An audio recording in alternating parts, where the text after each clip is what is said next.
right. Good morning. I'm getting set up here. I wanted to read another episode of Garbage on Water, but I wanted to read something that I was more familiar with, that I've read before, at least narrated before on a different channel or a different project. And with this one, this is a book I wrote. Oh, it's a novella, really. And it's called Jank. And it's about a man who kills bad men. It's about a man who kills, for lack of a more focused description, men who do bad things, who abuse women, who abuse children. And it's a whole industry of these people, but they're so low key that the assassins, as they, if you will, mostly this guy is a hand assassin. If he can get close enough to you, that's all he needs. I'm going to pick the book up, not from the very beginning, because I don't want to read, I don't want to go into characters, and I'm just in the mood to really try out the microphone, the 416 in this position, the story of Jank. Now, the lead character, the hero of the book, the novella, is not named Jank. He has a different name for pretty much every situation he's in. He's a pro. This takes place around 2018. I think that was the setting I used for this. It was 2018.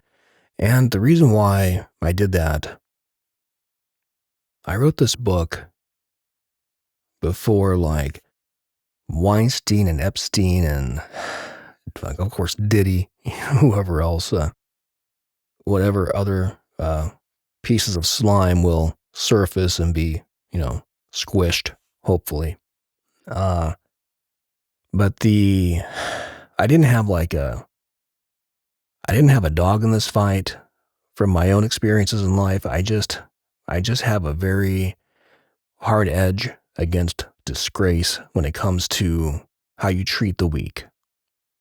And by the weak, I don't mean that in a classist stance. I mean it like how you treat a child, how you treat a woman when you're a man. It's a whole different ball of wax. It really is. It's a whole different ball game. And let alone these crimes that were committed against these innocent people.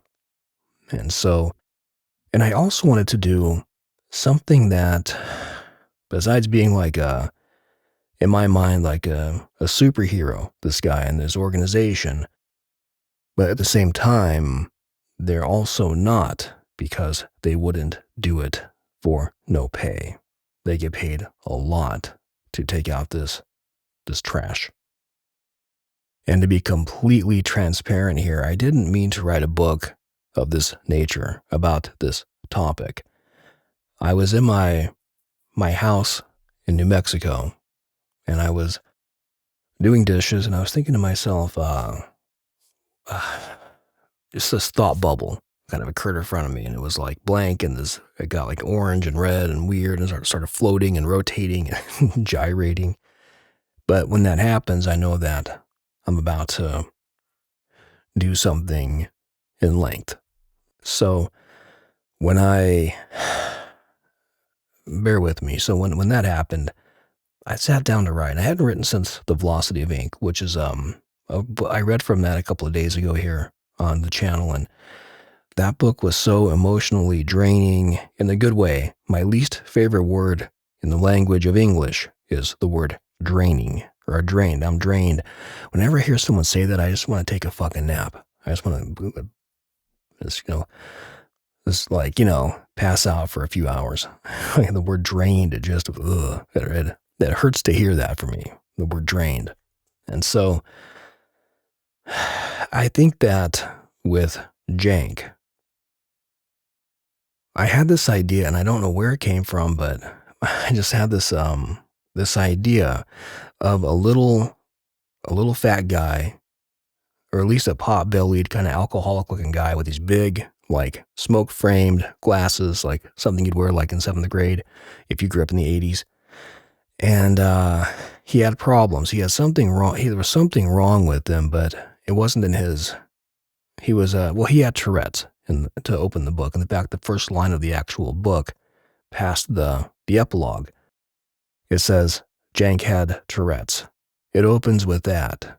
And the character who gives Jank the name Jank, his name's John Kessel, but when he says his name out loud to the guy telling the story, it comes out as like Jank, the first syllable anyway. So he just called him Jank and it stuck. But this book was really, it was really a big exhale for me, because after Velocity, I wanted to keep writing and I was kind of burned out, but I had something, I had like a troublemaker in there to get out, right? And so when I wrote Velocity, I was back to that. I was emotionally spent. It was like a hard run or a long fuck, a long bike ride. You're just like, I feel good, but you want a little bit more, you know? And so I remember, I'm like, I'm not quite ready to stop. And I remember I sat down to write Jank. I wrote that book in like 2 sittings, literally, like almost. I mean, if I had to, I wrote that book in 2 days, and it was pretty much like 2 7-hour shifts, I guess. Maybe longer, maybe shorter, one or the other, but it was 2 times I sat to write that. It just literally ran out of me. And part of that reason was because it was just meat and potatoes. It was like soul food. It was like, there was nothing there to chase as far as consecution or your listening to your beats, your language of your story, any kind of technical things. Like there was no, I wasn't counting anything. There were no, okay, how's this pentameter, all that bullshit. Like when you really get into the technicality of writing, none of that existed here, especially in post, especially in editing, because there was nothing to edit. It was a fun, I've said before, a sloppy little romp in the life of an assassin. But he didn't really have anything to say poetically in the book, and I love that about him, because after Velocity, I needed a break. I needed to just turn that fucking off, and I did. And so with Joe, I did, and with Jank, it was just fun, and he basically gets to Long Beach, where it actually is, and he meets Bix. He meets Allium, Bix's partner, and she flies out. They don't live together. She's there to confirm who the kid is. She basically knows more about him than he does. And he has new ID coming, new life, everything is new. He doesn't exist anymore. And we're talking about a company that is literally one rung below invincible. And it's a pretty gnarly job. And you do it one way or you die. It's that simple. There's no room for, you don't quit the job, you don't move on, you don't ever speak about your job to anybody. Bix and Allium were different because they met within the industry, and they were both stone cold psychopaths in all the best ways. But back to the character, when his real name gets revealed at the end of the book, when he falls in love with Daisy. She's a tavern owner in downtown Phoenix, and he's single, like 55, and he's burned out. He's seen the world. He's spent his whole life on the road. And so back to the kitchen sink and the blob of color. When I sat down to write this, I had an idea of a guy who had all the money in the world, but no desire for a home or a car. Like no desire for anything but why. He wasn't crazy. He wasn't an alcoholic. He wasn't a drug addict. He wasn't, he was hyper intelligent, especially after training. But he just, that character intrigued me, the idea of this guy. And I thought to myself, what could he do to perpetuate that that would make him not ever have to have a home, but never be homeless. And when you think that way, you think, well, maybe he's a bank robber. Well, that's been done and it's boring. Maybe he's who knows? Maybe he's an heir to a large family bloodline and he can be a philanthropist. No, that's boring. It's dumb to me. And so, like, what's the best job in the world? Non-artistic, because the guy is, again, he's not artistic. So I thought, well, killing bad men, easy. So what's the worst man? And that happened too, that one. So I'm like breaking down this character in my mind, and all this is happening literally in under a second while I'm looking at my screen. That's not, I wasn't pondering off and or looking off and pondering and staring at the beautiful cobalt blue sky going, I'm blocked, and all that bullshit. No, I knew what to do. I just didn't know how to focus in on it. Because I knew that it was going to be one of the last ones I did that year. That was a third book I was going to write back to back to back. And I didn't mean to take a break, but I just, for the first time since I was in my mid-20s, I'd burned out. And I wanted to just write this book because I felt like I had to. And so I did.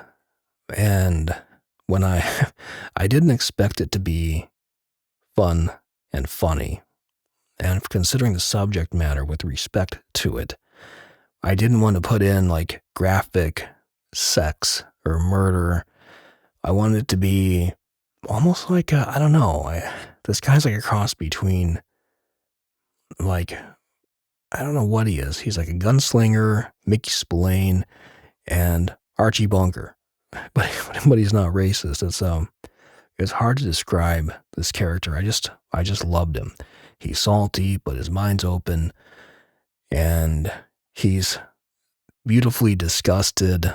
But there's a certain type of, I don't even want to say, there's a certain type of, as far gone as he is, and as much as this man has done and seen, and lives he's taken in every way possible, he still has this, there's still like this innocence to him, but it's not like a naive fascination. There's just an innocent edge to him that cannot be dulled by murder, by travel, by near death himself, by having his heart broken. Nothing can dull that like white shine he has. And that to me was, and where that lived in the character is where I stayed, and I wrote from that part of him. And that to me was where the book became fun, because there are certain ways he describes things that only somebody with that unique edge could describe in such precision and hilarity, I think. So I really liked that part of him, and letting that inform me where to go. Like, really, like, this guy just kind of like, I just let him tell me what to do. But all that within the movement of this book, there had to be landmarks, and they had to be classic. So he had to fall in love with somebody he was willing to die for. He had to fall in love with Daisy, and she is one smoking hot woman. Holy shit. And so she's just a sweet, tough gal. And she can stop the clock. I'll tell you what, she is just, she's gorgeous. And so she falls for him immediately. And the circumstances in which they met were not normal. I'm not going to tell the whole book here, but it was a really cool way for them to meet. And by that gauge, that leverage on the book, by that lever, I was able to get a little bit deeper into his psyche and really kind of the way Daisy saved his life in a lot of ways, emotionally, and she saved the book from being just a series of events that went nowhere with no aim, like a lot of my other work, which I love that kind of work. But after a few big bodies of work like that, you really you want some direction.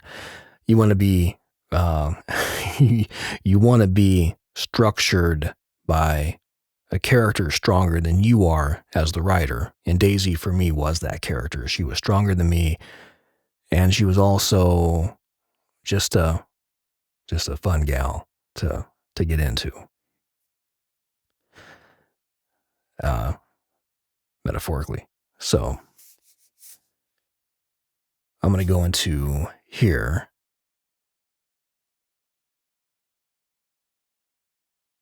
At this point in the book, Gaffel he goes to Phoenix and then to go to school. Then he comes back to LA or Long Beach to stay at Bix's house.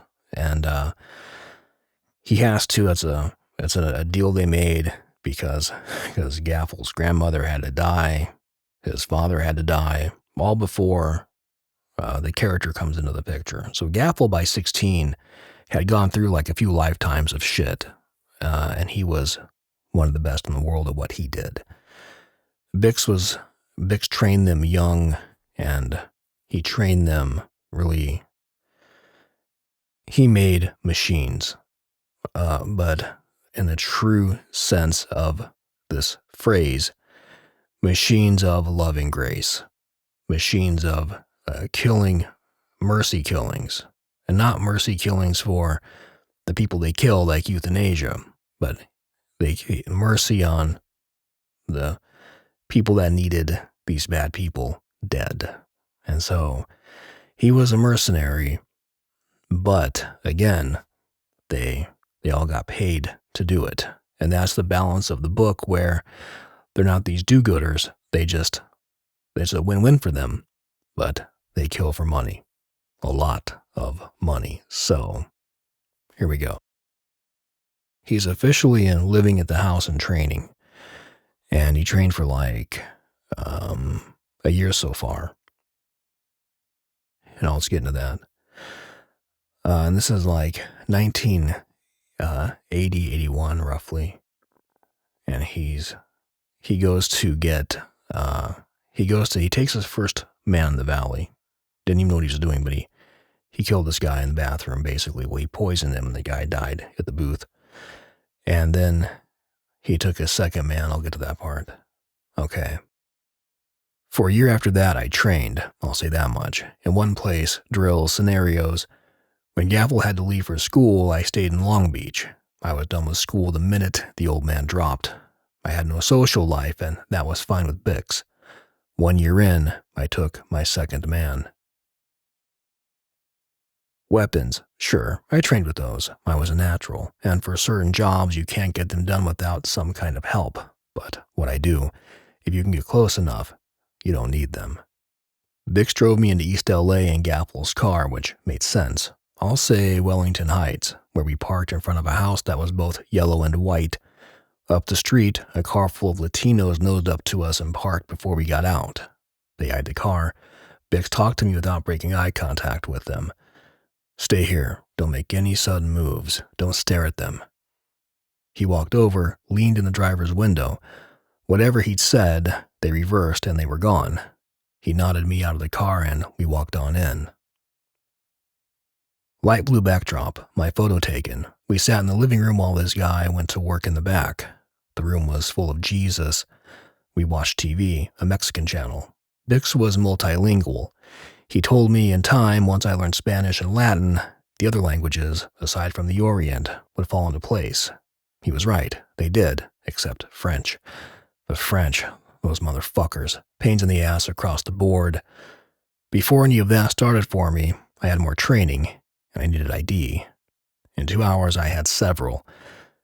Bix handed me a California license, generic name, and told me to go wait by the car while he paid the man. What was off about that? I walked out and waited anyway. Here they came, 4 of them, one's from the car. They weren't there to boost Gaffel's ride. They just had everything all wrong from the guy in the house. Or maybe Bix wanted it to be transparent. To make it fast, when they moved on me, they moved in a group, and they were broken in a group. 2 crawled off, 2 took naps where they swung. Trunk closed. Bix appeared from the back of the car, hands in his pockets. He walked over and looked at them on the ground. Ah, good. He handed me the keys. You're driving back. Never driven. No better place to break your hymen than East L.A. He kicked a Latino out of his way, opened the door and looked at me. I stalled. He shrugged at me, annoyed. Vámonos. I turned the key and drove us back to Long Beach. It was easy. On the way, I looked over.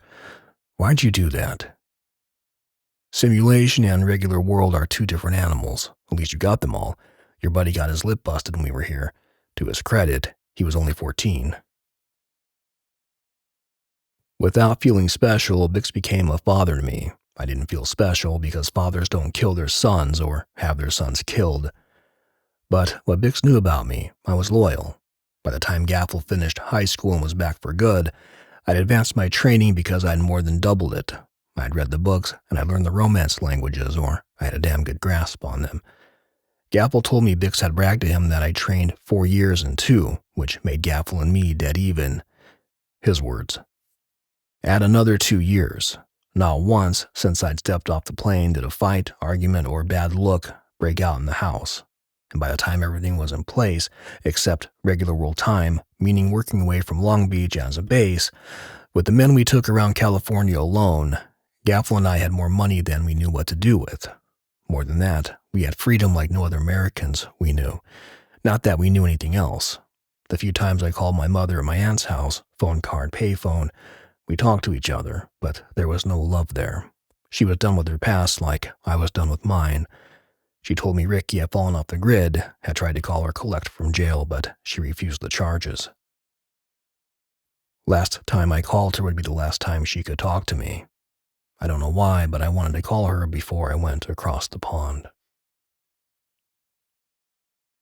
In the morning, waiting for Bix to get off the phone. Gaffel, like me, been a permanent resident at the house. Gaffel, his look while Bix talked in the other room, he was losing respect. Not dangerously lost, but we were getting older, and he was recounting his past. Back in time, had he had a choice, I would say he'd have told his old man to fuck off with a job. Bix trained us young, formative brains. Gaffel could have been anything in the world, anything.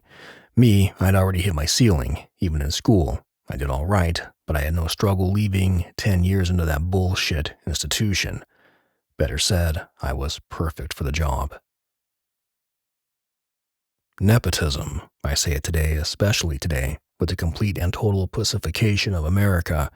The kids are spoiled, soft, precious. Nothing like the generation before them, not even close. Even in 1983, nearing its end, Gaffel and I had it easy. You can bet your ass his father had to pass some kind of test, had to be a perfect profile fit, and almost impossible to find aptitude for the job. Down in his blood, his son, only natural to be trained. Me, I waltzed right into it. Standing over a dead body, a self-powered death, and to be completely neutral, it gave a man empathy to spot one of his own. It took a quiet disposition. At the table, Gaffel and I exchanging cock jokes in Italian. Language, Bix told us when we had to be in Europe, a place he hated. We were to speak American, and only American, just like we were in the States. You see it in the movies constantly. International spy, women falling over him moving in and out of language undetected, interchangeably. What I do, languages are there for listening only. And I don't care how good an American learns outside language, they never nail down the authentic accent, and it's obvious. Bix, who was the best at it, said if we had to speak in foreign tongues, like to order food from a place where there was no other chance to eat outside the language barrier, then we struggled. We asked slowly, misused structure, took an embarrassed front, apologetic. We had to have trouble understanding it. In a situation abroad, if a local did happen to be some kind of witness, the channels over there would have obstacles if the suspect were American, just from the tangles of search or expedition, if it came to that. Last thing a European would expect, a clumsy American to fall for a surgical take. Truth was, Gaffel and I could sit in and understand almost any foreign auctioneer, except French. For me, the most painful to speak, to listen to. Not in the female sense, because I like that, but I could never take a Frenchman seriously. The accent is just too feminine, too gut-wrenchingly precious for a male. the vernacular an enemy to baritone. Bix at the table with us, into his bag, out with the passports, driver's licenses tucked into the first page. Gaffel looked down at his, and his brain memorized the information forever. I opened mine and looked at the name, Mark Edwin Tancock. They looked at me, waiting, their eyes drooling in the hazing of the new guy. Only natural, only family, but the name. I slammed the passport on the table. Oh, come on. Their laugh twisted the knife in, shredding my gut, my spine. The madder I became, the better it was for them. You motherfuckers, my first time in Europe. Thanks a fucking lot for ruining it for me. Bix looked at Gaffel, head down on the table, beating it with his fist. I'd never seen him laugh like that. Bix leaned back in his chair and smiled at him, then looked at me. Relax, you fucking sissy, and let me tell you about Europe. 3 weeks there and you'll drink a dog's piss to come back home. You'll see. One giant pain in the ass, and who cares what your name is? Gaffel, composure regained. In his eyes, I could see he'd gone through it like I was. He looked at my passport, a victory lap for him. Seriously, just because a bunch of people live where buildings are centuries old doesn't make it better than here. But I disagree with Bix. I fucking love the old world. Europe is crazy. Bix, his look, bitter disagreement, unchangeable. I picked up the passport and looked at them. I have to be fucking Mark Tancock every time we pass customs, and we're in New York City a whole day before that. Tough shit, Tancock, Bix said. Gaffel blew up again, and I started to resign to my fate. Bix let a laugh out because he couldn't stop it. Then he stood and walked to the kitchen. It's your first time over the water. Take your medicine. Gaffel gave me a slow, smarmy, dickhead nod. Bix closed the fridge, grabbed his bag, and walked past us. You two grab your shit. Ride's almost here. We'll wait out front. Nose of the shuttle around the corner. I had to go over there, do jobs as Tancock. I couldn't take myself seriously. Bix, hands in his pockets, watched the car get closer, read my mind. We're not going over there to work, you little asshole. At least that's not the plan. We're driving across to get you familiar, and to give you a break for busting your ass. And Gaffel wants to suck some dude's dick in Amsterdam. Gaffel smiled at me. At once I felt almost horrible. In the car, apart from blanket conversation with the driver, we were quiet. Bix didn't want to go, but it was necessary. Gaffel couldn't wait. Me, I had to rise above the name. I settled up with myself in the car because the name was my trade for taking a trip most Americans had to earn over years of saving money. Having said that, every time I heard, "Here's your boarding pass, Mr. Tancock," my blood boiled for hell behind the laughs of them. First time in Manhattan, we walked around while they familiarized me with the streets, the culture. I can't say I took to New York City because I didn't. We were in New York because Allian was there for her own stopover from wherever she was going, wherever she lived, and Bix had to meet with her. While he did, Gaffel and I walked the East Village. For me, New York was 400 LAs condensed to every block, with slightly different people, world-weary or pensive people. I just couldn't buy it. On the plane when we lifted, 2 hours in, I felt something I hadn't expected. A freedom, off the rock and out over the Atlantic, on the way to a world, a place mysterious to me. I fell asleep against the window, and when I woke up, I looked down at Shannon, Ireland, still dark, the coast lit. And when Bix told me where we were, I knew I was free somehow. I looked down into it. That's Ireland. I'll be damned. Gaffel smiled in his sleep, the shallow depths of it. Bix handed me a smoke. Once we land at Heathrow, we'll get a beer. I'd never had a beer. Gaffel looked across my arms out the window. Right-hand drive? Right-hand drive, Bix said. Tancock's taking first shift. Whole time we're in the UK. Flying over London. Not like the first time I'd seen the ocean, but almost close. Almost that lift in the stomach. The Parliament, the Thames, the bridges. When I breathed in on the plane, I breathed in what felt like a large world being palmed. Down there, I understood what Gaffel meant by the old world. We weren't in Europe yet, but looking down there, making out the sights, or the sight of it, that city, the horizon east was the rest, and I was in love. Heathrow, airport bar. The bartender, a woman so beautiful she was almost weird-looking. The beers arrived. In one lift, Gaffel had his down to the bottom. Bix, his glass totally gone. I'd sipped the top and took a longer one. They laughed. Bix ordered 3 shots. We shot them, and it flipped another switch, connected from my frontal lobe, toggled the vibration and moved down the line to my chest, and I knew I had a problem. On the end of the bar, 2 men cornered the sides. The first foreign men I'd seen that looked like their countries. Short men, square jaws, gray stubble, both from the East, both Czech. Well, one Czech, one Russian. Harder faces than Americans. I listened to them, and they were talking about the same shit American men did. Sports and wives, government, trouble with children. Vix's side of Europe started to pipe through. But the drink, the way everything was already different, the stirring within my core, something I'd never felt before the plane set wheels on foreign soil, before I tasted liquor. I felt hope, and for the first time I could remember, I felt happy. The language of the bartender, English, but her slang, lost on me. Vix talked to her and she walked away for more drinks, and he looked at me. I speak British. Outside, I caught the keys, stepped in and I drove. Wrong side of the car, wrong side of the road. Everything inside the car looked weird to me. Onto the M2 from the loop. Drunk, but more awake I'd been out of the womb.